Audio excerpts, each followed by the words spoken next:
Bonjour tout le monde. Bonjour. Normalement là vous nous voyez, donc on va attendre quelques minutes avec Marine du coup, voilà, que tout le monde se connecte pour le live du coup qui s'appelle Comment réussir son écrit universitaire en psychologie clinique. Donc voilà, en tout cas je suis très contente de te voir aujourd'hui ici. En plus on est sur la même vidéo. Ouais, moi aussi je suis très contente. Mm. J'avais hâte là de participer à ce live. C'est ça. Et puis, l'air de rien, tu rejoins quand même Pitchmaster. Donc, Ouais. je suis contente. Et j'ai hâte qu'on en parle aussi à la fin, voilà, de ce que tu vas faire aussi avec moi ici. Voilà, dites-nous bien si vous nous entendez. Donc, bonjour à Margot, bonjour à Sœur Lo. Dites-nous un petit peu si vous nous entendez bien. Et aussi, voilà, si vous avez des questions par rapport au live qu'on fait ce soir avec Marine. Voilà, bonjour à Elon aussi. Je reconnais les noms, donc c'est chouette, je suis contente. Ok. En tout cas, là, on a plein de choses à vous partager. Je pense que le live, il devrait durer quelque chose comme 45 minutes, 1 heure. Voilà. On en parlait déjà bien avant même de lancer le live, donc on a super hâte de vous partager tout ça. Ok, super, Sœur Lo, on entend. Top. Ok, parfait. On va attendre encore un petit peu et ensuite, go. Et n'hésitez pas, en tout cas, vous pouvez vraiment nous poser toutes les questions que vous voulez pendant qu'on parle. Voilà, il n'y a aucune question bête. Enfin, les questions que vous vous posez, c'est aussi des questions que d'autres se posent. On est nous-mêmes passés par là. Donc vraiment, n'hésitez pas. Bonjour Sarah. Ah ouais, on va bien, ouais, c'est gentil. Ouais, merci Sorlo de nous demander comment on va. Et toi? Ouais, comment tu vas du coup ce soir? Et dis-nous un petit peu, voilà, dans quelle fac tu es, en quelle année, et aussi, voilà, si finalement, peut-être que tu as un mémoire à écrire ou, je sais pas, une note de recherche à écrire aussi.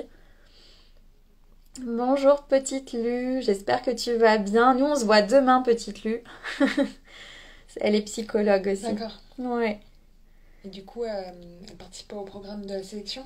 Non. D'accord. Ok. Non, du tout. Ouais. Ok, Alors, bonsoir. Bonsoir Sarah. Alors, Sœur Lo, ça va, moi je suis à Paris 13 en L3, je m'y plais bien. Bon super. Du coup, tu vas avoir la note de recherche à faire. C'est vrai que tu connais Paris 13. Oui, ouais, c'est ma fac d'origine, ma fac de cœur. Et du coup, Sœur Lo, est-ce que tu as une idée déjà de note de recherche que tu aimerais faire? Ok, bonjour Hélène. C'est quoi le programme de ce soir? Alors, est-ce que tu veux en parler un petit peu? Ce dont on va parler. Carrément, ouais. Ce soir, donc, comme le dit le titre, c'est Comment réussir son écrit universitaire en psychologie clinique.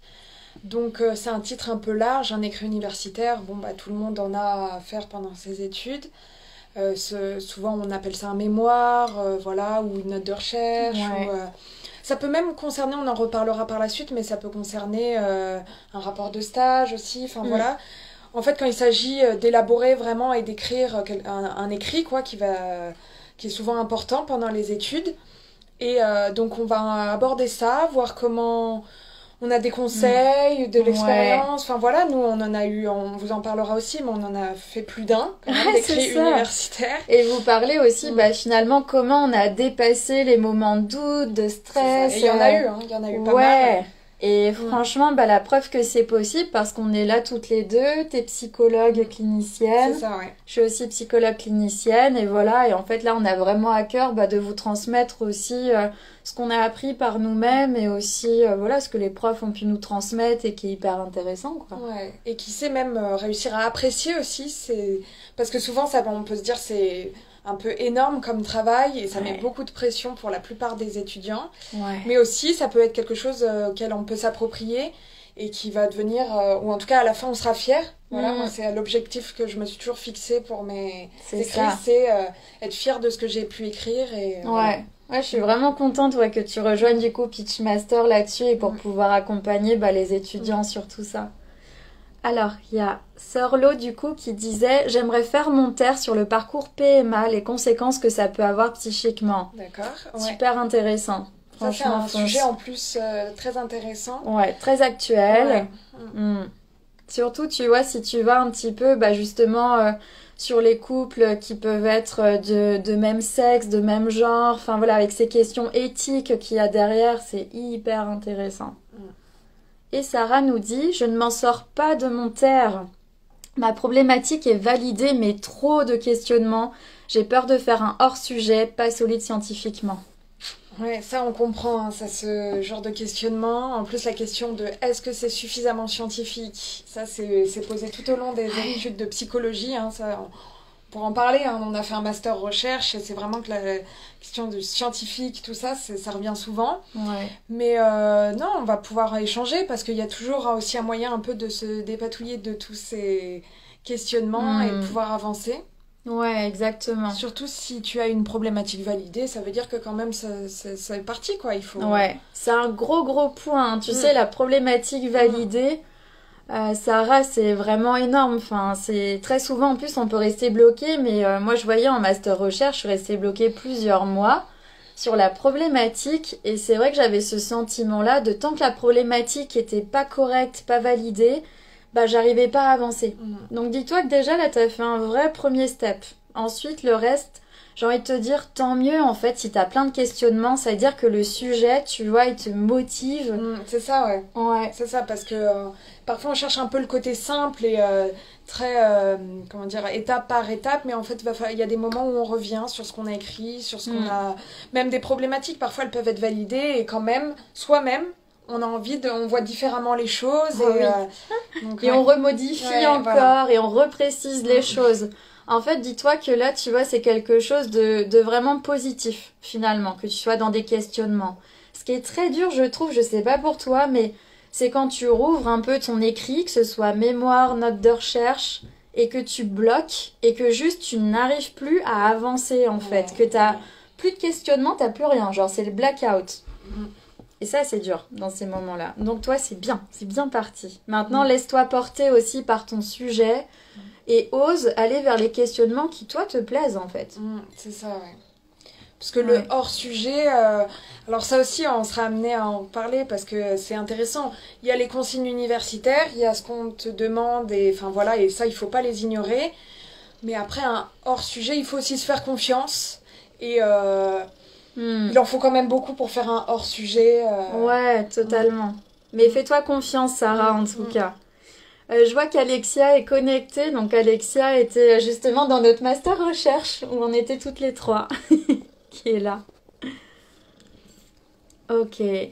Alors, bah du coup, moi, ce que je pensais faire, ce que la plupart d'entre vous me connaissent, donc je vais pas forcément me représenter beaucoup, mais Marine, en tout cas, ça peut être intéressant qu'on revienne sur ton parcours pour mieux te connaître.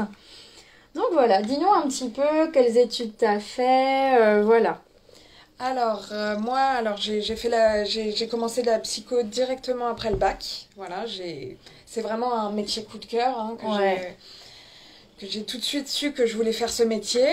J'ai commencé donc j'ai fait toutes mes études à Paris Descartes. Donc à l'époque, on appelait ça Paris Descartes. Aujourd'hui, c'est Paris Cité. L'année dernière, c'était Université de Paris. Enfin voilà, mais cette année, c'est Paris Cité. On est perdu. Donc c'est le site qui est à Boulogne. Oui. Donc j'ai fait toutes mes études là-bas. J'ai fait ma licence là-bas. Voilà, c'était la découverte. Donc je sais pas s'il y en a qui sont en licence 3, licence 2. Enfin voilà, mais... Ouais. Voilà, c'était aussi beaucoup de questionnements ce moment-là, parce que pour ma part, c'était une licence très générale, donc avec des matières que j'ai beaucoup appréciées, surtout la clinique, et des matières un peu moins. Mais voilà, donc j'ai avancé, j'ai fait moi, on nous demandait de faire un premier... En fait, pendant les premières années, c'était des mini-mémoires, donc des petits... Voilà, des écrits de 5 à 10 pages. Et dès la L1, dès la L1, alors ça commençait vraiment progressivement sur, par exemple, sur le métier de psychologue ou sur... donc dans un endroit spécifique, moi j'ai fait en unité mère-bébé, donc j'ai un peu parlé du métier de psychologue en unité mère-bébé. Ensuite, je sais qu'en deuxième année, c'était plus orienté sur le mémoire de recherche, donc c'était aussi très peu de pages et on devait faire un peu des analyses statistiques, donc voilà, c'était vraiment pour découvrir, quoi. C'était initiation à la recherche, hein, de toute façon, donc c'était... Mais ça, tu vois, c'est génial de faire ça dès la licence. Par exemple, moi, dans ma fac à Paris 13, on n'avait aucune initiation à la recherche. Vous me direz, ceux de Paris 13 qui regardent, si c'est toujours le cas. Et ça nous manquait, et c'est finalement vraiment en L3, tu vois, avec la note de recherche, où là, on a eu accès un peu plus à tout ce qui est bibliographie, choses comme ça. D'accord. Ouais, nous, c'était vraiment initiation à la recherche. Je me demande si c'était même pas depuis la L1. Et toujours un peu progressivement, ils ajoutaient un peu des choses. Voilà. C'est top. Donc, du coup, tu as eu des bases quand même vachement solides sur de la méthodologie en tout cas, de recherche. c'était le but. Après, chacun, je sais que... ouais, c'est toujours le cas. C'est toujours le cas à Paris 13. Bon, ok. Du coup, heureusement qu'on est là avec Marine. On va vous aider. Voilà, mais après, je vous rassure, il y avait ce qui était proposé et après, chacun y était plus ou moins sensible. Tout à fait. Voilà, il y en a qui aimaient pas trop cette matière. Moi, ça dépendait un peu du sujet trouvé, mais voilà. Ouais. Et alors, c'est en licence 3. Alors, nous, à Paris 5, on n'avait pas de spécialisation officielle. Ok. On avait juste le choix d'options. Et c'est vrai que donc moi, j'ai pris périnate et autisme. Mais c'était pas un parcours particulier. D'accord. Donc, voilà, il fallait choisir un séminaire par rapport au mémoire. Donc, nous, on a toujours dit... ça s'est toujours appelé mémoire à Paris 5. Enfin, voilà. Ouais. C'est bien. Vous préparez mentalement en fait au mémoire de master. C'est génial. Donc c'est ça, donc c'était un mémoire qui s'appelait Terre, donc travaux d'études et de recherche. Ouais, c'est ça. Voilà. Ouais. Et c'était 15-20 pages où il fallait faire une petite revue de la littérature. Ouais, donc tout à fait. la partie même théorique. Et après... si on avait la chance d'avoir un lieu de stage ou en tout cas quelque chose qui nous permette d'avoir des données cliniques, on pouvait aller plus loin et faire avec les hypothèses. Génial. Voilà, c'était le début. Ils ne demandaient pas non plus d'avoir, que ça soit aussi structuré qu'en master, évidemment. Mais donc moi, j'ai fait un mémoire sur... donc j'étais en stage dans un hôpital de jour avec des pré-ados, ados, donc on va dire 11-16 ans, qui... on parlait pas encore de diagnostic vraiment. Il y avait beaucoup de troubles... du développement et il y avait des états limites comme on dit. Voilà, c'est pas évident de travailler avec surtout quand ils sont jeunes, mais ça vous le verrez si vous vous intéressez à la psychiatrie et surtout à cet âge-là, voilà, où c'est aussi l'adolescence. Enfin, voilà, moi je pourrais en parler des heures de cette période, mais voilà. Donc je vais pas m'éparpiller plus, mais je me suis intéressée à pour comment ça se fait que c'est plus le corps qui parle et l'agir violent pour la plupart. Donc voilà, que ce soit cogné dans les murs ou vraiment une tension corporelle en tout cas importante et qui des fois arrivait à la violence, plutôt que de penser. Et j'ai essayé un peu de comprendre aussi comment eux, ça pouvait, d'un point de vue intrapsychique, alors voilà, c'était une petite recherche, donc c'était plutôt une ouverture sur ce thème évidemment, mais comment ça pouvait aussi les aider, en tout cas sur le moment présent, c'est la lampe qui s'éteint. Comment ça pouvait les aider sur le moment, au moment T, à se protéger de quelque chose qui pourrait être plus menaçant. Donc voilà, c'était une ouverture aussi sur les risques d'un accès vers la psychose, une chronicisation des troubles. Voilà. Donc voilà, c'était en licence 3. Et comment tu l'as vécu, du coup, tu vois, ce travail-là de licence 3, qui est quand même un sacré travail. Alors moi, j'ai toujours beaucoup aimé écrire. C'était, donc j'ai beaucoup favorisé l'exercice du mémoire et tout ça, quitte à mettre vraiment de côté d'autres matières. Donc ça aussi, on pourra en parler parce que c'est pas une bonne chose. Enfin, c'est pas une bonne chose. Il faut trouver un équilibre en tout cas. Moi, ça m'a pas pénalisé pour la suite, mais je sais que ça m'a amené à des moments quand même de stress, de voilà. Donc moi, alors j'ai été très prise par le stage. Ça aussi, c'est une question. Quand on fait un mémoire à partir du lieu de stage, il y a ce qu'on vit comme expérience de stage, rencontrer les patients, rencontrer les professionnels, et il y a l'idée, il faut que je prenne des notes, il faut que j'ai des éléments cliniques pour mon mémoire, et ça, c'est pas facile à faire coïncider ces deux. Surtout en L3, en général, c'est notre premier stage, et en plus, on a notre premier vrai écrit. Et franchement, je sais pas pour vous, mais on a une pression, quoi. Dès la L3, on se dit bon sang, et finalement, c'est ce qui nous attend en master, ou aïe. C'est ça. Et comment tu t'es organisée un petit peu, justement, pendant cette année pour écrire? Donc voilà, j'allais en venir à ça, parce que justement, moi je le dis, c'était un peu laborieux en ce qui concerne la rédaction vraiment. C'est-à-dire que voilà, le stage, moi, il me stimulait beaucoup, donc j'y pensais beaucoup à ce sujet. Je discutais beaucoup avec les collègues, donc voilà, ça a quand même mûri dans mon esprit. Génial. Mais voilà, faut le dire, j'ai quand même écrit réellement. C'est-à-dire que, bon, il y a toujours un rapport intermédiaire, nous, en tout cas dans notre fac, dans ma fac, c'était ça, où en janvier, il faut rendre quelque chose, pareil. voilà. Moi, j'ai rendu quelque chose qui était bon, mais inachevé, enfin vraiment même pour le moment. C'est-à-dire que je me rappelle, pour la petite anecdote, que mon prof m'a mis une bonne note, voilà, mais en me disant, c'est pour ce que tu n'as pas écrit. Voilà, Okay. parce qu'il voyait que c'était le début, mais qu'il voyait que je n'avais pas encore assez travaillé vraiment. Donc j'avais les idées, mais le contenu n'était pas encore là, quoi. Donc voilà. Ouais, parce que finalement, t'es quelqu'un qui a besoin d'abord de penser dans ta tête mais avant d'écrire. C'est ça, mais ça, il faut en avoir conscience. Et il faut quand même se dire que ça fait partie du temps de travail. Et moi, à ce moment-là, j'en avais pas conscience. Du coup, je me suis retrouvée les 3 derniers jours à écrire mes 15-20 pages. Alors, on pourrait croire que quand on est après en master, 15-20 pages, c'est pas énorme. Mais moi, j'avais un souci quand même de rigueur, je dois le dire. Comme j'ai dit tout à l'heure, juste avant, j'aimais beaucoup cette matière, moi, terre. Et du coup, je voulais pas écrire non plus n'importe quoi et m'en débarrasser. Donc, je me suis retrouvée à finir mon mémoire peut-être à 5h du matin avant de rendre et d'aller à Office Dépôt relier le mémoire.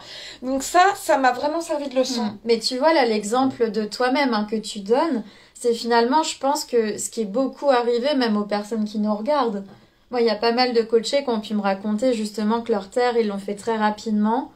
Mais c'est vrai que tu vois, de ce qui est ressorti dans les coachings, tu me diras si toi c'était pareil, c'est vraiment cette idée mais en fait j'étais très frustrée parce que j'aurais pu faire mieux si je m'étais organisée différemment, c'est ça, etc. Ça c'est... Alors ça, si vous l'avez pas déjà vécu, je pense que ça arrive vraiment à tout le monde.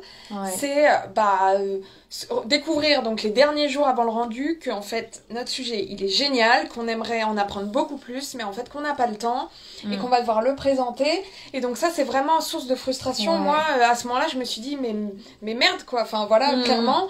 Je me suis dit, j'ai choisi un bon sujet. Alors c'est déjà super, parce que c'est vrai qu'il y a toute cette période avant de doute où mais est-ce qu'il est bien mon sujet et tout.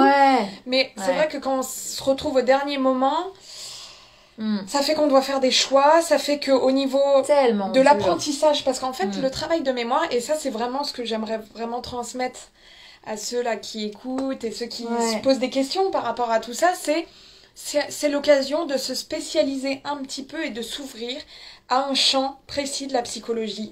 Et ça, c'est génial parce qu'après, de ce mémoire, chacun, même peu importe la taille qu'il fait, on ressort avec une petite valise comme ça, avec plein de... une petite spécialisation comme ça. Et ça, franchement, c'est... Moi, en tout cas, j'en étais très fière après et j'étais plus sûre de moi aussi parce que du coup, un élément. La psychologie, c'est très large. Voilà, on peut s'intéresser à plein de sujets, mais de savoir que voilà, il y a eu un moment où on s'est arrêté sur un thème, tout ça, et qu'on l'a quand même. Il y a toujours plus à découvrir, je vous rassure. Voilà, c'est jamais terminé l'apprentissage. Et puis un des thèmes qui nous plaisent, même si finalement, enfin moi je me souviens à l'époque, je comprenais pas trop pourquoi. Moi je suis à fond sur le thème de la transmission, la famille. Psychotrauma, etc. Et je comprenais pas trop pourquoi. Et c'est vraiment là, en terminant le master recherche l'année dernière, où j'ai compris finalement ce qui faisait lien aussi peut-être avec mon histoire, mon vécu. Et ça aussi, laissez-vous porter. En tout cas, quand vous avez le choix dans vos facs, ce qui n'est pas le cas dans toutes les facs. C'est ça, Parce qu'il y a certaines facs, que ce soit mémoire ou notes de recherche, qui vont imposer des thèmes ou même des sujets. Mais dans tous les cas, essayez de vous rapprocher de ce qui vous parle, même si vous n'avez pas trop conscience de pourquoi. Parce qu'en fait, comme dit Marine, finalement, vous allez avoir ensuite une valise. Et comme tu me disais tout à l'heure, c'était ton mot, aussi une carte de visite, en fait. Pour candidater, que ce soit au stage, au job. Donc, allez-y à fond. En master. Ceux qui sont en licence 3, c'est vrai que certaines facs, c'est vraiment une carte de visite, le sujet de mémoire. Totalement. Parce que ça va correspondre à... Parce que... Pour, une petite parenthèse, mais les masters, il y a une équipe derrière. Et si vous traitez un sujet qui se rapproche un peu de leur centre d'intérêt, c'est sûr que, ça va jouer. Mais il faut savoir qu'il faut pas être trop précis. Il faut pas aller chercher tous les sujets qui sont traités. Voilà, je n'encourage pas à ça. Mais c'est sûr qu'en tout cas, ça va leur parler plus ou moins. Et voilà, ça peut être une occasion de...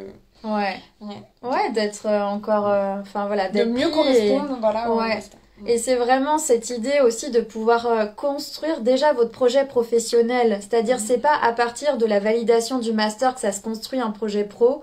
C'est dès vos études, dès vos intérêts, vos thématiques qui vous passionnent.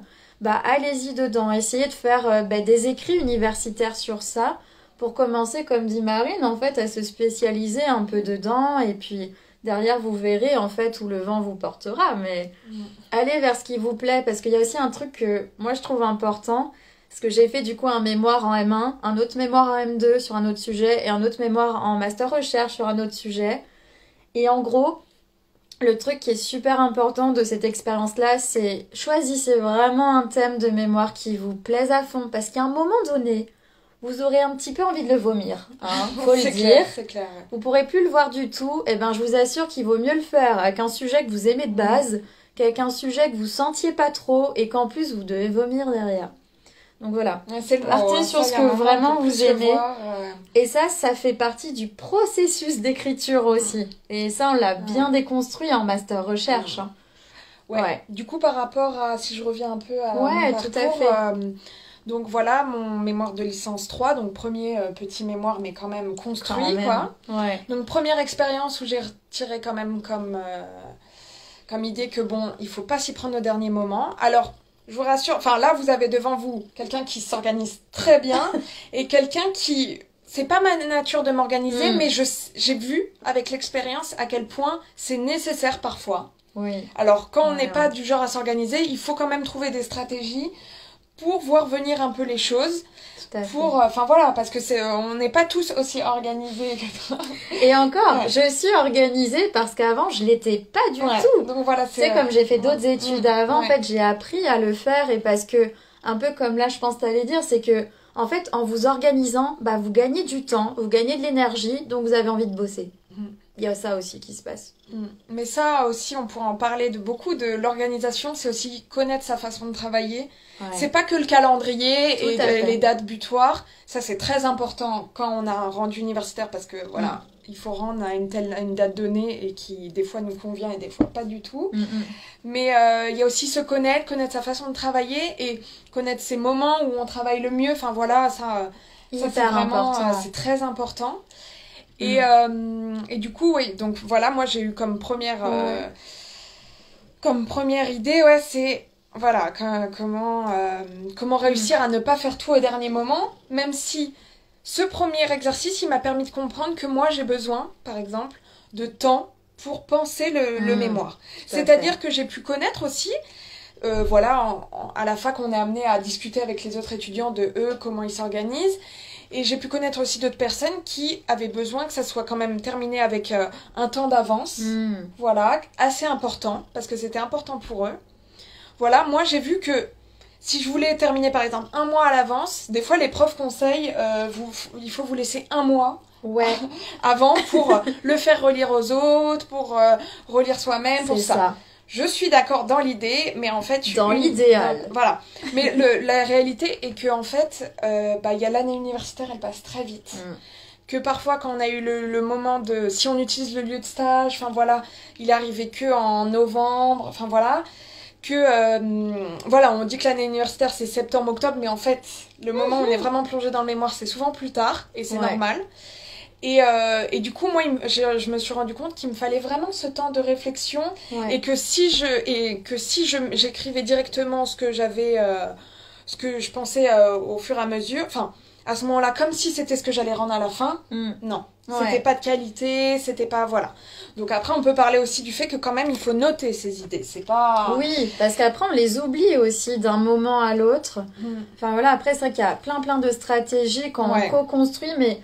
Vraiment, partez du principe que plus vous vous écouterez en travaillant et mieux vous travaillerez. Et l'idée, c'est pas parce que vous allez écrire 40 pages dès le début qu'elles seront bonnes, bien au contraire. Effectivement, il faut laisser le temps de mûrir, comme tu dis. Faire confiance aussi à votre tête sur le fait que voilà, vous allez lire, vous allez en parler autour de vous et ça va mûrir, ça va prendre forme.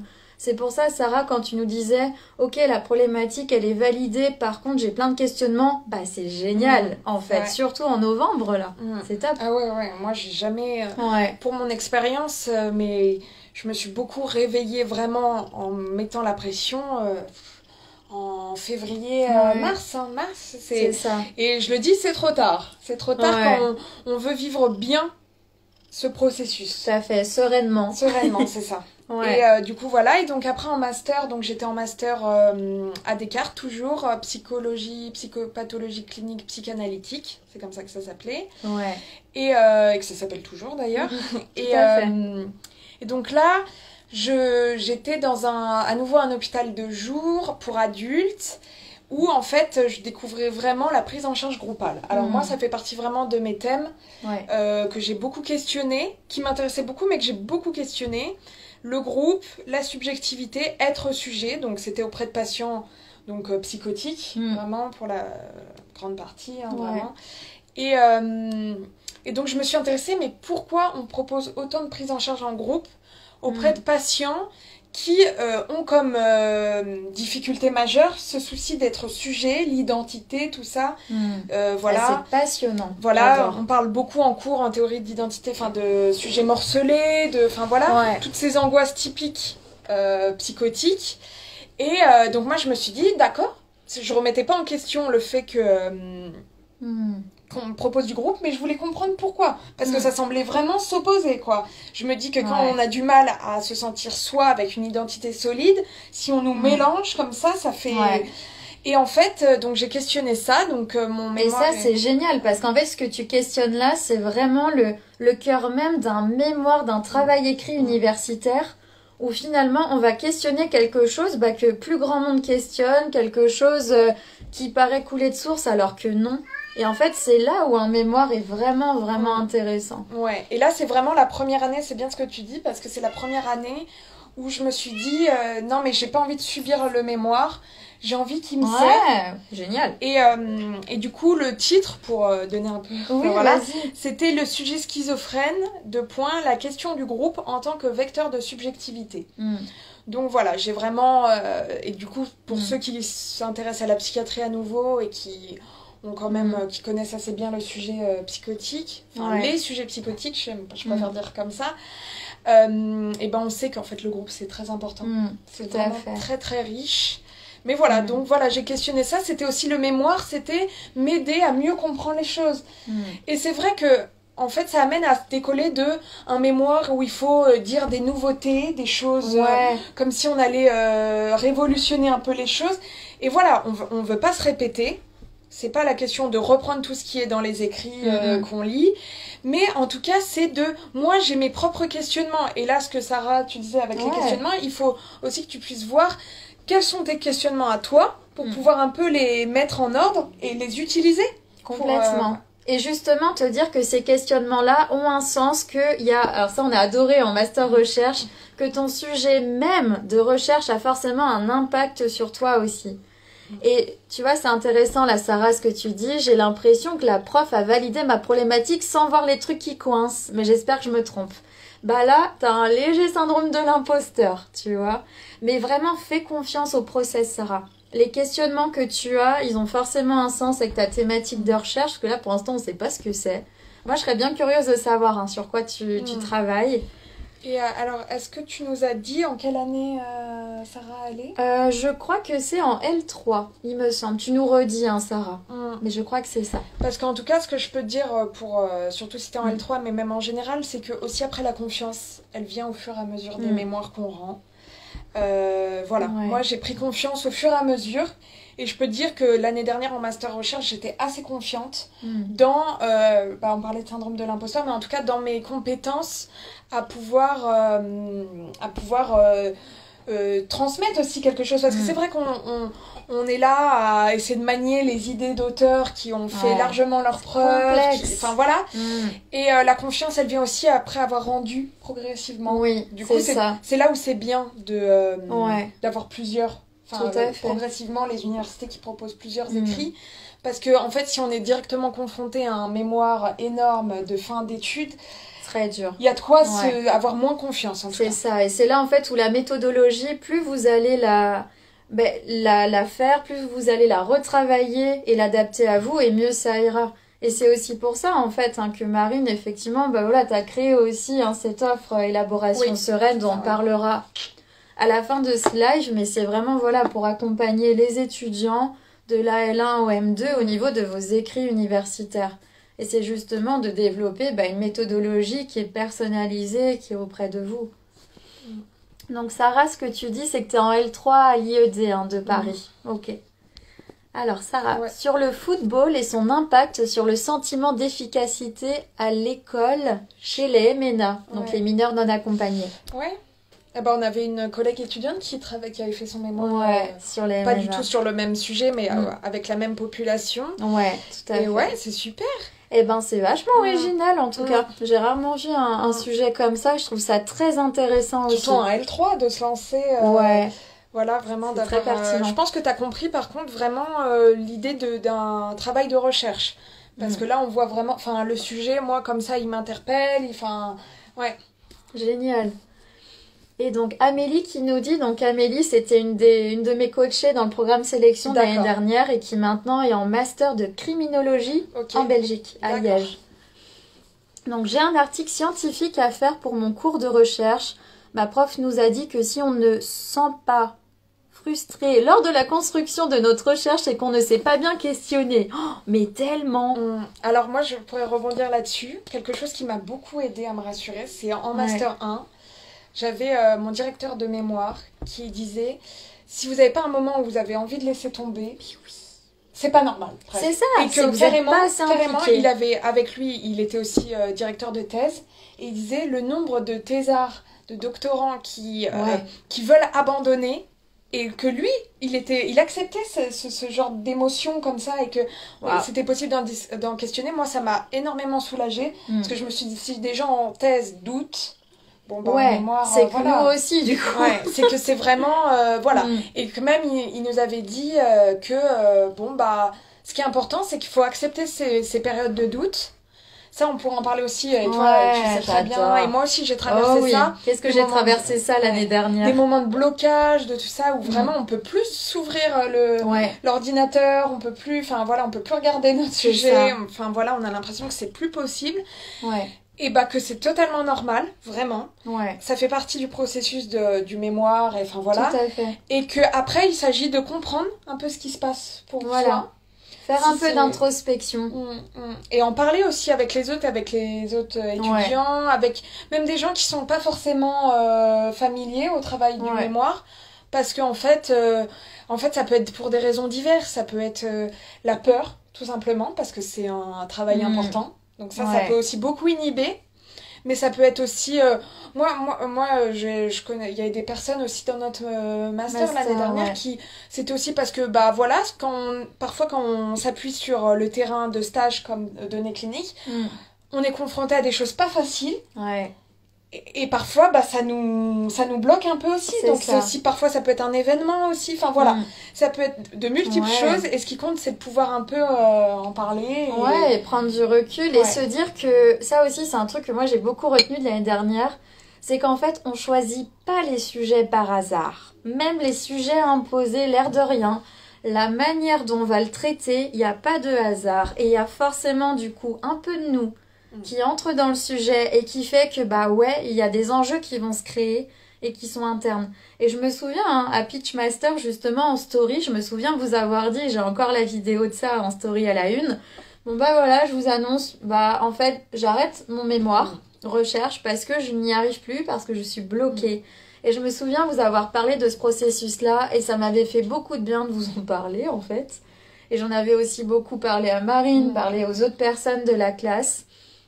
J'avais aussi énormément parlé quand j'étais en cours de supervision de mémoire où je disais ouvertement aux profs en face de moi en fait je n'y arrive plus et le fait de le dire à voix haute ça m'a aidé en fait à me débloquer, à comprendre qu'il y avait des enjeux aussi à l'intérieur que je m'étais créée toute seule et une fois que j'en ai pris conscience j'ai pu les mettre à distance et avancer. Mais jusqu'au dernier moment, je ne savais pas si j'allais rendre. Et en fait, de tous mes rendus écrits universitaires, ça a été pour moi le plus difficile à faire. Et en même temps, le plus beau, celui où j'ai appris le plus d'enseignements, tu vois. Alors que tu m'as vu souffrir l'année dernière. Mais t'étais pas la seule en plus, je pense, à la promo. Ouais, et j'adorais mon sujet, je le dis encore, c'est un sujet qui est passionnant pour moi. Et j'adore mon sujet, et bah pourtant j'ai failli ne pas le rendre parce que j'avais des blocages. Et je sais que c'est en parlant autour de moi où j'ai réussi à surmonter ça et à ce que mon travail soit un bon travail, a priori. Donc t'es fière en tout cas. Ouais. C'est ça. Ouais, pouvoir en être fière et l'assumer quoi. Parce que parfois on n'a même pas envie. Moi ça m'est déjà arrivé en licence 1 ou 2. J'étais un peu moins j'avais pas honte de mes mémoires, mais voilà, j'étais moins je me disais peut-être que j'ai écrit un peu n'importe quoi, tout ça et tout. Et là après de vraiment pouvoir être fière de le montrer et d'en parler, ça c'est là où c'est vraiment la récompense de ce travail en fait. C'est ça. Donc voilà, et je voulais aussi un peu te dire quelque chose par rapport au choix du sujet. Alors, on a toujours c'est important d'avoir un sujet qui nous plaît, qui nous correspond. Mais moi, j'ai toujours été surprise, et je pense que c'est ce qui m'a aidée, c'est de pouvoir aussi être flexible sur le sujet. C'est-à-dire que je venais toujours avec un thème, avec parfois des idées vraiment, et ça n'a jamais été... Ce que j'ai énoncé en octobre n'a jamais été ce que j'ai... non mais vraiment, c'est-à-dire que le thème était là, c'est clair. Mais ce que je pensais aborder, et ça a été mis de côté. Ouais. Parce que ça, dans le travail du mémoire et tout ça, on le sait, mais il faut faire des choix et on n'aborde pas tout. Ouais. Donc voilà. Donc ça, c'est important d'être flexible parce que au final, on est surpris à au final s'orienter vers des choses qui nous correspondent toujours, mais qu'on a été amené par l'apprentissage, par le lieu de stage, par la réflexion, par les lectures. Et c'est là où on a vraiment appris quelque chose aussi, c'est de pouvoir être flexible là-dessus. Et vraiment, donnez-vous du temps par rapport à ça, parce que souvent, vous allez avoir du mal à décrocher de votre premier sujet parce que le prof a validé. Mais en fait, parfois, ça a beaucoup plus d'intérêt parce que le diamant, il est bien plus poli en après-coup qu'au tout début. Mais après, il y a aussi un autre versant qui est à mon avis extrême. Et là, je pense qu'il faut faire bien attention, c'est... En fait, je vais changer totalement de sujet, totalement de population, totalement de thématique et je pars sur autre chose. Au dernier moment, à un mois du rendu, je dis ça parce que j'ai beaucoup vu ça. Moi, je l'ai pas fait, mais j'ai beaucoup vu ça. Ça, c'est de l'auto-sabotage, les gars. Faites attention, à l'inverse. Ouais, ça me fait penser à... Moi, c'est avec l'offre là que je mets en place. Ouais. C'est la question de la faisabilité. Ça, c'est un truc... C'est très important. Ouais, ça tu vas l'aborder, ouais. C'est très important. Est-ce que mon sujet me correspond? Ça, c'est une question. Mais est-ce qu'il est faisable? Est-ce que c'est le bon moment? Pouvoir remettre à plus tard aussi, à d'autres années. Enfin voilà, ça c'est vraiment une question qui est importante parce que sinon on fonce dans le mur. Oui. Donc voilà, ça c'est vraiment... Surtout entre un travail de L3 et un travail de M2, bien sûr, vous n'allez pas fournir la même quantité de travail, la même précision. Eh ben, apprenez aussi à gérer votre frustration. C'est pas facile, mais ça fait partie du travail écrit. Alors, qu'est-ce que nous dit Clara? Bonsoir, personnellement, mes questionnements pour le mémoire. Donc, Clara qui était aussi dans mon programme et du coup qui est en M1 de psycho. Alors, Clara, redis-nous dans quel master tu es.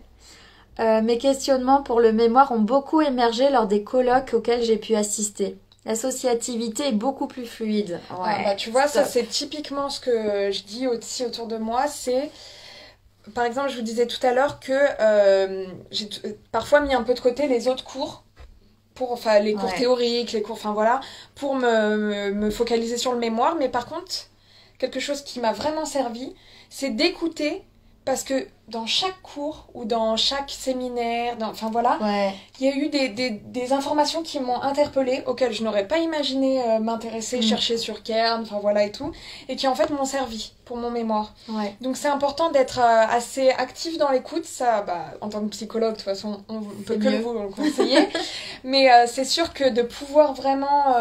se saisir de tout ce qui se passe, mais même j'ai envie de dire, alors ça c'est grâce au master de l'année dernière qui se disait interdisciplinaire, mais pouvoir aussi vraiment entendre que ce soit et même dans des livres, dans des émissions, dans des podcasts, tout ça, des mots qui interpellent et qui viennent quand même dire quelque chose sur votre sujet. Je pense là au sujet avec par rapport aux joueurs match de foot ou sinon avant, c'est des choses comme ça. On peut entendre quand même des choses qui peuvent vous interpeller et qui viennent nourrir aussi la réflexion. Parce que la réflexion, elle n'est pas que théorique pure. Il faut pouvoir y ajouter quelque chose de vivant. Ça, c'est vraiment aussi quelque chose que moi, j'ai toujours mis vraiment un point d'honneur à essayer de mettre. C'est insuffler un peu du vivant dans le mémoire. pour que ça soit pas trop Ouais, pompeux à lire tout à et fait. que on reconnaisse quelque part la personne qui écrit. Alors Ouais, pas, que ce on soit connaît des pas vrais personnellement, questionnements, c'est-à-dire tu on va vois. pas dire ah ça c'est typiquement Ouais. voilà, mais qu'on voit que c'est pas qu'un exposé Voilà. assez avec trop distancé. Enfin Ouais, voilà. pas un travail obligatoire, mais Mm. vraiment des vrais questionnements. Et c'est pour ça aussi que cette idée de, un moment, peut-être que vous allez bloquer, vous décourager, c'est parce qu'en fait, ça montre, le point positif, ça montre que vous êtes tellement impliqué que du coup, il y a de l'enjeu qui se crée. Et après, toute la subtilité est de gérer cet enjeu, d'apprendre à prendre de la distance, à arriver à travailler malgré la peur. Mm. Ouais, et Ouais. en plus, ouais, non, c'est vraiment ce que tu dis. Ouais. Et, Ah, mais je pourrais faire un mémoire ou un article scientifique sur la peur que j'ai ressentie l'année dernière pendant le mémoire de recherche. Tellement, mais je te jure, enfin, j'ai fait un bond, mais de géant en fait. et C'était je pensais passionnant. aussi au questionnement. Alors, pareil, moi, dans l'accompagnement que j'ai envie de proposer, toujours, Ouais. il faut rester quand même sur ce que votre directeur de mémoire vous demande. L'université aussi, parce que, je sais pas vous, mais parfois les directeurs de mémoire sont pas au courant forcément des demandes universitaires. Donc voilà, c'est un travail d'être au courant de toutes ces exigences. Ouais. Mais il y a aussi, moi, j'ai pris le parti de transmettre mes questionnements dans mes écrits. Parfois, on peut même formuler des questionnements. Tout à fait. Alors, pas mes questionnements de doute personnel. Après, il y a des parties qui sont Mm. réservées à ça. Mais, par exemple, la revue de littérature, moi, ça a toujours été un point fort. Mm. Voilà. Et pourtant, c'est vraiment ce que j'avais beaucoup de mal à Ouais. me mettre dedans.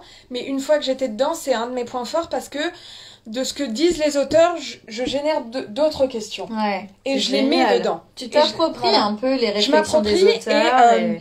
et par exemple, il y a un auteur qui va dire ça, un autre qui va dire ça, et moi je veux savoir quelque chose en plus. Et j'ai pas la Waouh. réponse. J'ai pas la réponse Ouais. du tout. Et je sais pas Ça, si c'est j'aurai beau. tout de suite, mais je le mets dedans, je le formule, ou j'essaye de reformuler, je dis en d'autres Ouais. termes, peut-être voilà. Et ça, je sais que les professeurs qui m'ont corrigé Bah m'ont toujours ouais. dit que c'est ça aussi qui C'est rendait génial. vivant l'écrit, c'est de pouvoir montrer que on n'est pas que là à déballer des notions comme ça qu'on a Ouais. mis et qu'en fait on les articule ensemble. Mais je C'est dis ça comme ça, génial. c'est pas facile. C'est pas C'est pas facile, facile, hein. c'est pas facile. Et c'est vraiment beau ce que tu arrives à faire. Moi, j'ai encore du mal à le faire, ça. Hein. Mais c'est vraiment beau parce que ça veut dire que tu t'appropries complètement en fait les notions et ensuite tu vas aller encore plus loin. Donc du coup, c'est super intéressant en fait de lire un travail aussi approfondi. Et dans le côté vivant, il y a le côté aussi que ces questions, le lecteur, il va les avoir aussi. Et en fait, on les partage ensemble. Et c'est ça qui est intéressant. Parfois, moi, en tant que lectrice, parfois, Ouais. j'aime qu'il y ait des questions et que je me fasse aussi une petite idée, moi aussi, de C'est mon ça. côté. Un écrit où toutes les réponses sont dedans, ok, pourquoi pas. Mais c'est intéressant, je pense, pour le lecteur qui puisse aussi avoir l'impression de participer à cet écrit. Ouais, à l'investigation Ouais, un voilà. peu. Alors, Sarah nous dit merci, j'ai peur mais je croise les doigts. Merci pour vos conseils et le chat a l'air aussi intéressé que nous. C'est C'est sûr. chouette de l'entendre ronronner. Ah oui, c'est de la ronron thérapie avec Bella. Elle est là à chacun de mes lives en général. Elle aime beaucoup. Amélie nous dit je me sens complètement perdue dans mon sujet, mes questionnements, c'est pour cela que j'ai pris quelques jours pour m'y remettre. Ouais, c'est très important. Effectivement. Et il y a aussi quelque chose que je trouve important que moi j'ai appris, on va dire, au moment de mon M2 Pro et en plus de mon Master Recherche. C'est vraiment faites des temps de pause par rapport à la réflexion sur le mémoire ou le travail écrit intense. Parce qu'en fait, si vous ne laissez pas décanter les choses, vous ne verrez pas finalement ce qui émerge et ce qui est vraiment intéressant. Tout va être mélangé, tout va être priorisé, alors que c'est pas le cas. Et c'est là où la notion de choix, qu'est-ce qu'elle est importante. Et quand de base comme moi, vous savez pas trop faire des choix, c'est très difficile d'arriver à se dire, en fait, cette idée-là qui était pertinente il y a 6 mois, elle l'est plus actuellement et je dois vraiment arriver à m'en dégager pour mieux avancer dans mon sujet, pour Ça, mieux c'est le préciser. difficile, hein. Ça, on est tous confrontés à ça et parfois il y a des parties qu'il faut enlever. Ouais. C'est ça. Et en fait, c'est beaucoup mieux de les enlever, quitte à les garder, à les reprendre plus tard sur un autre travail, comme tu disais tout à l'heure. Ok. Alors, Sarah nous dit c'est dur la flexibilité dans ces moments. J'ai l'impression que je préfère aller dans le mur. Ah oui, mais de toute façon, Sarah, moi, tout ce que je dis, c'est au fur et à mesure. Ouais. Et là, par exemple, pareil, je pourrais aussi en parler. j'envisage, donc après mon master recherche, là j'ai été en contact avec une voire deux directrices pour une thèse. Ouais. Et voilà, c'est une réflexion parce que c'est pas évident et je sais que ça coûte beaucoup. Une thèse mais un mémoire. C'est-à-dire que moi j'ai choisi de faire le master recherche en plus, je savais qu'il y avait un mémoire de recherche à faire. Ouais. Voilà, j'ai conscience, moi je peux le dire, j'aime faire ce genre d'exercice, mais c'est pas si facile que ça. C'est-à-dire j'aime le résultat, j'aime le processus, mais en fait il coûte beaucoup, c'est des moments de gros doutes, des moments de gros découragement vraiment intense. Donc oui, la flexibilité, toutes ces choses-là, moi c'est des conseils que je donne et c'est des conseils en fait que je me rappelle à moi. C'est-à-dire que je les ai pas toujours, je les incarne pas toujours ces conseils. Et donc là, je suis en vrai moment là de réflexion. Est-ce que j'ai envie de m'engager dans un travail de recherche à nouveau alors que quelque part j'ai une confiance en moi que je n'avais pas en licence 3, que je n'avais pas autant en master 1, voilà, qui s'est vraiment construit au fur et à mesure. J'ai une confiance, mais j'ai conscience aussi de l'énergie que ça coûte et de l'investissement que ça demande. Et voilà, ça c'est... On peut pas dire qu'un mémoire ou voilà, un écrit universitaire, quel qu'il soit, parce que même un rapport de stage, moi, ça m'a toujours pris quand même... Voilà, je me suis toujours investie dedans. Et... voilà, c'est un choix et c'est vrai qu'il y a des moments on est un peu désemparé, on est là épuisé et il y a des moments où on a l'impression d'aller dans le mur. Et c'est là où finalement, quand on est soutenu par quelqu'un, que ce soit un coach ou quelqu'un de sa famille ou un proche qui vit la même situation, en fait ça aide parce que aussi on se rend compte qu'on n'est pas complètement fou ou folle, qu'en fait ça fait vraiment partie du processus. Alors, et Clara nous dit, donc je suis en master 1 de psychologie clinique psychanalytique à Lyon 2. Ah super, j'avais postulé pour ce master. Donc ça, côté sélection, voilà. J'avais été prise en entretien et je pense que ça aurait été mon choix juste après Descartes. Je voulais rester sur Paris évidemment, mais parce que j'y habite. Mais c'est vraiment, c'est un super, il y a des super retours sur cette formation-là. Et vos professeurs et voilà, c'est génial. Moi qui ai comme sujet de prédilection et d'intérêt le groupe, là-bas vraiment et les médiations, tout ça, voilà, c'est génial. Ouais, tout à fait. Et du coup, Clara, donc tu disais que tu avais un sujet, c'est ça? J'essaie de me souvenir comme il y a eu plusieurs interventions. Je sais plus ce que nous a dit Clara. Je sais plus. Ouais, peut-être en remontant. Mais en tout cas, n'hésitez pas, si vous avez des questions voilà, sur un petit peu comment écrire un écrit universitaire, voilà, n'hésitez pas aussi à nous en faire part. Mais en tout cas, ce que je vois vraiment là, c'est cette idée de, en fait, je me sens perdue. J'ai beaucoup de questionnements, je sais pas comment m'organiser, par où aller. Et c'est vraiment finalement ce que Marine va vous proposer en coaching. Oui, moi, c'est un accompagnement, c'est... Alors voilà, je le dis comme ça, mais c'est pas faire à la place, mais c'est essayer de comprendre à deux qu'est-ce qui vous intéresse, qu'est-ce qui vous questionne. Et en fait, moi, c'est quelque chose qui me passionne de voir avec quelqu'un d'autre. Et on a eu tellement de conversations dans notre master avec tous les autres étudiants. Mais qu'est-ce qui t'intéresse? Enfin voilà, tu penses la piste est vraiment décortiquer un peu. Et en fait, pour tout vous dire, cette idée d'association entre Lucille et moi, elle est née aussi du fait que j'ai dû un moment aider une amie dans un mémoire pour assistante sociale, donc voilà. Donc moi je suis pas du tout théoriquement, j'ai pas du tout le bagage, mais on a juste discuté et je lui ai dit là il faut que tu fasses un choix entre ça et ça, là il faut que tu affines, qu'est-ce que tu te poses comme question, un peu un arbre comme ça qui deviendrait de plus en plus précis. Et en fait ça lui a vraiment fait prendre compte, elle me l'a dit, que ah oui, j'avais le sujet, mais c'était pas encore assez bien sculpté, quoi. Il y avait toute la matière, mais c'était pas sculpté. Et ça, moi, ça m'a pris vraiment, enfin, ça m'a fait me rendre compte que j'avais envie aussi de pouvoir... transmettre, d'accompagner. Et puis, il y a aussi un truc, c'est qu'en fait, effectivement, avec toute l'expérience que tu as, enfin, en plus, voilà, t'as eu des super notes aussi dans tes mémoires. C'est que en fait t'as aussi ce recul là et tu sais arriver à voir dans le travail des autres, vraiment particulièrement en psychologie clinique. Oui, voilà, c'est ça ce que je propose. Et avoir en fait dans le travail de chacun voilà, les points un peu de blocage, de pouvoir aider justement à retisser d'autres chemins, à pouvoir y aller autrement, à faire des choix. Et en fait, c'est vrai que tu peux accompagner là-dessus. Ouais, parce que les choix, c'est ça qui va permettre d'arriver au bout de ce travail. Parce que sinon, en fait... voilà, ça prend pas forme et à la fin, c'est soit on rend, soit on rend pas. Il y a beaucoup de gens qui rendent pas aussi, mais c'est dommage parce que ce que vous voulez, je suppose, c'est quand même devenir psychologue. Donc c'est sûr que moi, je connais beaucoup d'étudiants. Le mémoire, c'était vraiment une épreuve.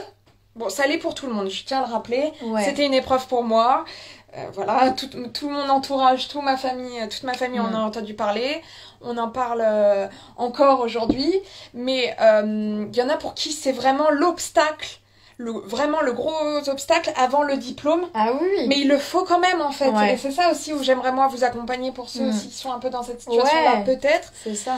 C'est que ça soit pas traumatisant, quoi. Ouais. Parce que niveau études, ça peut être traumatisant, quoi. Enfin, c'est vraiment... C'est ça. Et puis, il y a aussi, moi, je connais pas mal d'étudiants, que ce soit des amis à moi ou des coachés, qui, en fait, ont fait finalement leur EMA en 2 ans parce que, besoin de faire le master sur 1 an, puis l'autre année, les cours ou inversement. Ouais. Et ça aussi, on peut en discuter aussi totalement. Ouais. Aussi, voir... j'ai aussi connu des personnes dans mes groupes de supervision de mémoire qui...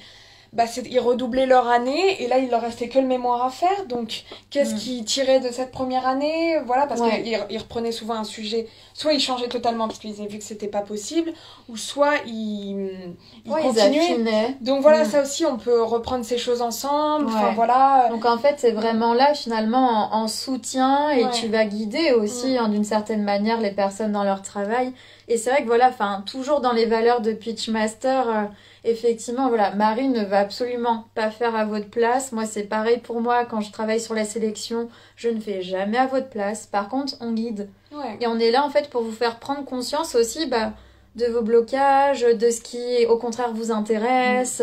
Voilà. Et alors, pour être un peu plus dans la pratique, moi, je propose pour psychologie clinique. Ouais. Alors, vous devinez bien que je suis pas experte dans tous les domaines et rien que dans ceux qui m'intéressent, j'ai encore beaucoup de choses à apprendre. Mais en tout cas, moi, je pense que je peux apporter quelque chose de vos questionnements, comment on peut les orienter. Alors, je vous ai parlé de la revue de littérature que moi, enfin, c'est vraiment un exercice que...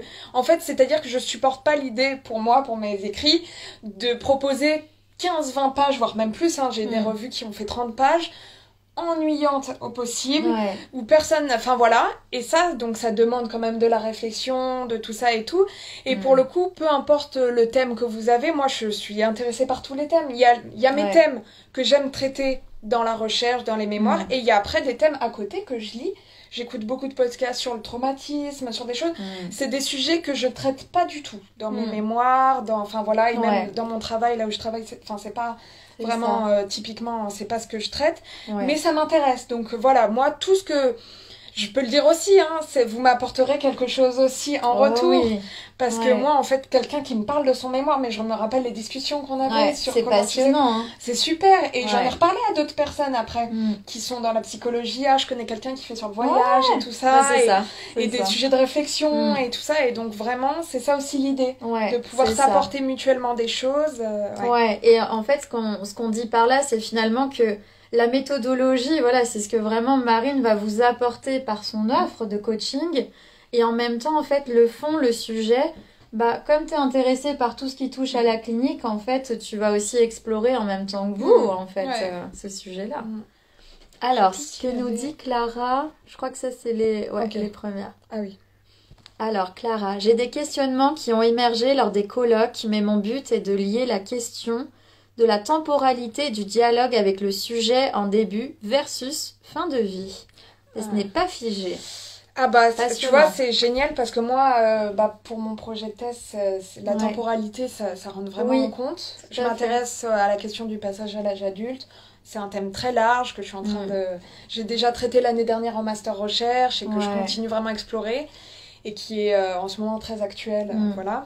Mais donc la temporalité, c'est à la fois très complexe et tellement présent en fait. On pourrait parler de temporalité à tous les niveaux et c'est génial, moi je trouve.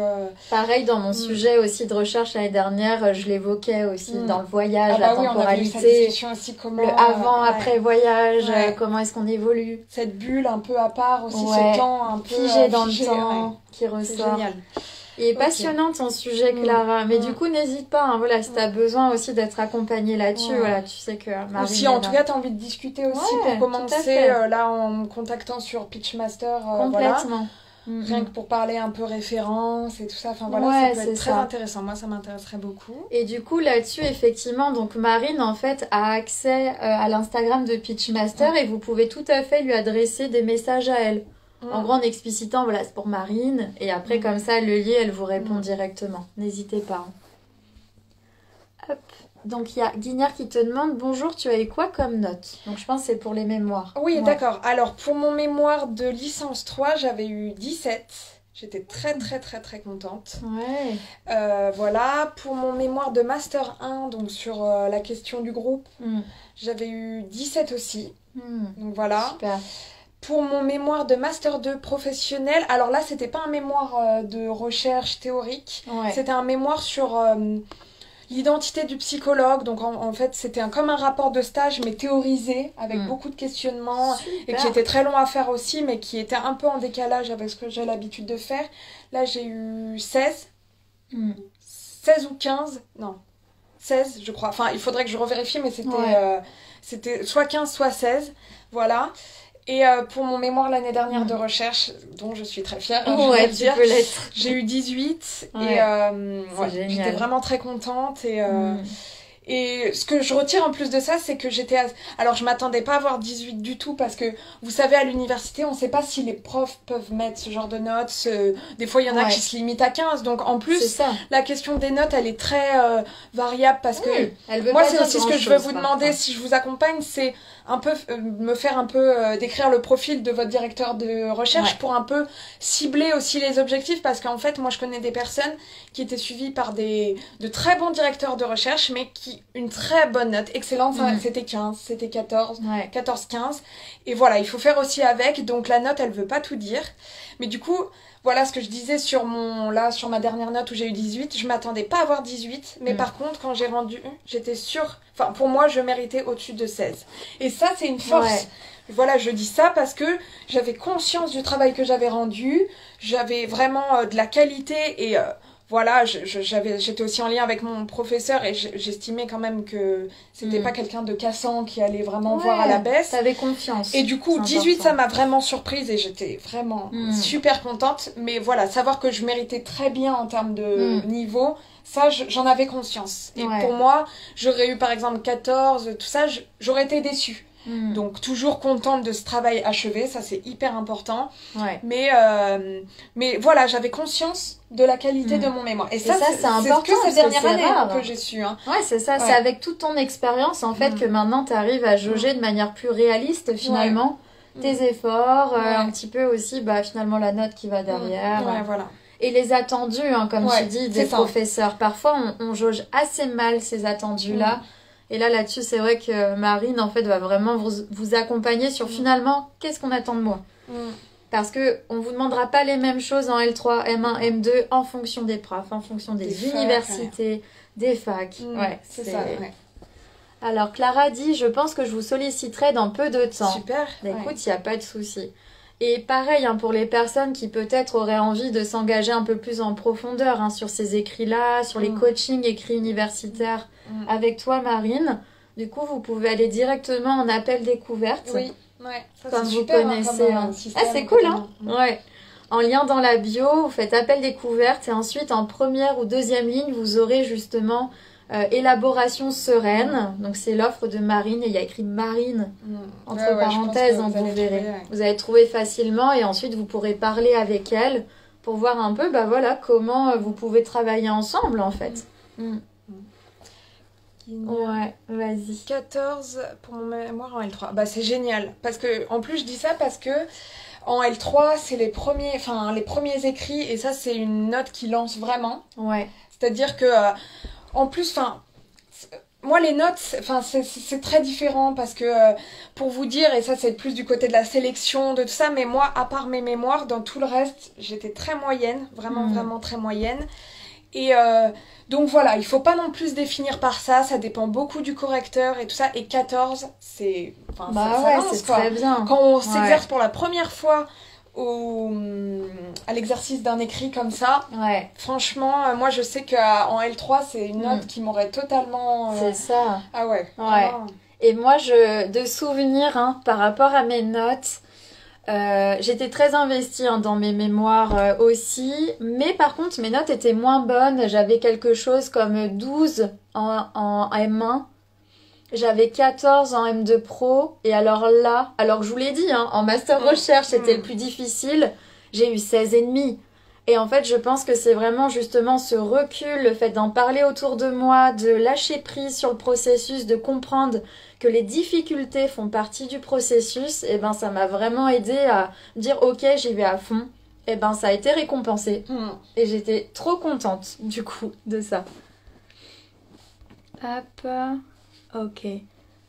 Donc, Guignard dit, et en fait, je suis en service civique. Pour avoir plus d'expérience, je suis avec des adultes qui ont des handicaps psychiques, mais je ne sais pas comment construire ma candidature et me mettre en avant. Et donc, justement, juste avant, je crois que tu disais, tellement j'appréhende la sélection, j'ai pas postulé cette année. Ok. En tout cas, Guignard, bon, je pense que c'est pas ton prénom, mais voilà, je t'appelle comme c'est écrit. N'hésite pas, hein, si tu veux parler de la sélection, pour le coup, ça va être avec moi. Va en appel découverte, enfin vraiment voilà, prends le temps aussi qu'on puisse s'appeler, que je puisse un peu t'expliquer comment fonctionne le programme sélection authentique pour t'accompagner là-dessus, parce que tout ce que tu dis là, c'est vraiment ce que je propose hein, sur 10 mois. Tu peux aussi aller sur le groupe Facebook qui est en lien dans ma bio, qui est un groupe Facebook gratuit, où tu vas avoir accès un petit peu finalement ce que je présente dans le programme.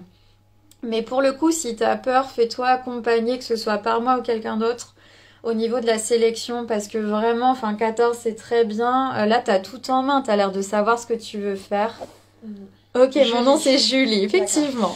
Ouais, en plus là, ta réflexion, elle est très juste, et en fait, faut que tu poursuives là-dessus, parce que le truc de service civique, Génial.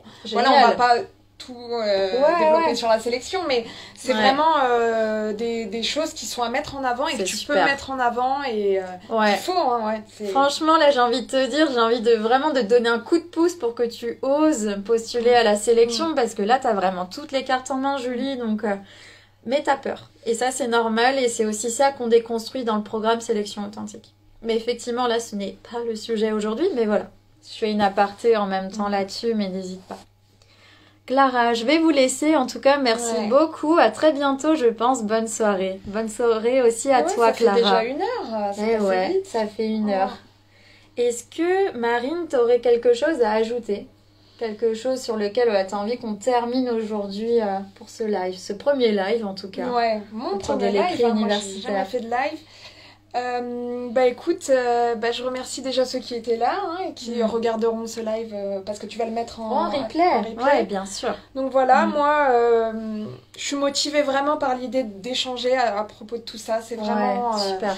C'est vraiment ma motivation première. J'aime beaucoup parler de la psychologie clinique, la psychologie même en général, mais je m'y connais un peu mieux en clinique. Donc pour moi, l'exercice d'un écrit, ça permet vraiment de mettre à l'écrit et du coup vraiment de prendre le temps de parler de toutes ces choses, ces questionnements et tout ça. Et donc voilà, moi ça me plairait énormément de pouvoir en accompagner certains d'entre vous. Ouais, tout à fait. Top.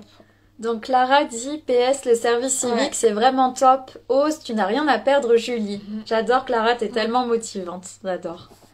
Et donc Julie dit je vais prendre contact avec vous tantôt. Super. Et Caroline, bonjour, j'arrive tard. Dommage. Ouais, après ça sera... Ouais. Ça sera en replay, comme on a dit, donc n'hésite pas. Hein. Écoute, Caroline, ce sera en replay, donc n'hésite pas à re-regarder le replay. Et si tu as des questions, tu les poses en commentaire. Hein. Marine pourra y répondre sans problème. Moi aussi, donc voilà. Vraiment, ose le faire. Voilà, et en plus, moi je te remercie, Lucille, de me faire confiance. C'est vraiment une super rencontre. Hein. Donc, comme vous avez peut-être dû comprendre, on s'est rencontrés en master recherche l'année dernière. Oui, tout à fait. Donc voilà, je pense qu'on partage vraiment les mêmes idées. Ouais, les mêmes valeurs. Voilà, sur tout ça. Et c'est vrai que tu m'as entendu aussi en parler de Pitchmaster pendant 1 an. Et du coup, je suis super contente que tu rejoignes finalement cette aventure. Avec...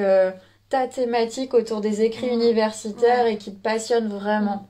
Et ce qui est bien aussi, c'est que nous on prévoit quand même, il y en a une qui va être plus sur la sélection, l'autre plus sur les écrits, mais on échange toujours sur ces sujets parce que moi, cette année, je me suis pas sentie pour la sélection, par exemple. Ouais. Mais j'ai aussi passé la sélection et ça, on en discute beaucoup. Et Lucille a fait des mémoires aussi. Donc vraiment, c'est l'idée de pouvoir partager aussi C'est ça. Et en fait, il se trouve qu'on n'habite pas très loin l'une de l'autre, comme vous pouvez le voir. Hein. Et du coup, on a cette chance-là. Ouais, et en fait, ce qu'on avait envie de faire aussi, c'est de travailler ensemble, voilà, assez souvent, pour pouvoir échanger aussi, que ce soit au sujet des écrits universitaires, que de la sélection, pour finalement s'apporter aussi l'une et l'autre dans nos coachings. Donc voilà. Il y a Julie qui dit à Clara, merci de ton encouragement. Et Sarah dit, c'est très stimulant et ça fait beaucoup de bien d'échanger avec des personnes positives et pleines de bonnes énergies. Merci beaucoup. Ça, échanger de toute façon là-dessus, c'est ce qui permet aussi à débloquer beaucoup de situations. Hein. C'est ça. Hop. Caroline, super, merci. Rose, super, j'ai beaucoup de soucis en méthodo. Ah tip top, alors t'es bien tombée, Caroline. Vraiment. Mais donc, n'hésite pas, tu prends le temps, et même les autres personnes, hein, prenez le temps de revoir ce replay. Et n'hésitez pas, voilà, soit vous commentez la vidéo, soit vous prenez rendez-vous en appel découverte avec Marine. Et en fait, vous allez échanger, voilà, gratuitement, je sais plus combien de minutes, 10, 15, quelque chose comme ça. Le temps, en tout cas, de faire connaissance et de savoir qu'est-ce qui vous intéresserait.